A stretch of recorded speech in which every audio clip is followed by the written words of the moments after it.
बेस्टची जबाबदारी महापालिकेचीच आणि बेस्ट कामगार सेनेने हा आक्रमक पवित्रा घेतला आहे। समुद्रात सागरी मार्ग बांधणं ही बेस्टची जबाबदारी नाही असं सुहास सावंत म्हणालेत।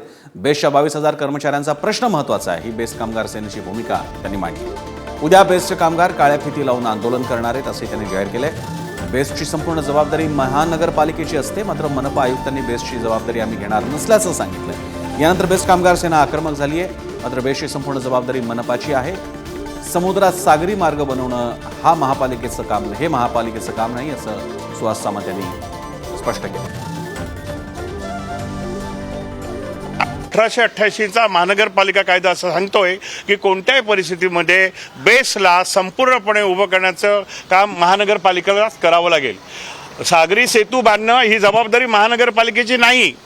त्याच्या ठिकाणी महानगरपालिका तिथे कोणाच्या तरी सल्ल्याने पैसा खर्च करते, पण या मुंबईतल्या 48 लाख प्रवाशांना ज्यांना जे 5 रुपयाचं तिकीट मिळतं, गरीब आहेत, या गरिबांची ही रक्तवाहिनी तोडण्याचा प्रयत्न होतोय असं मला स्पष्ट वाटतंय।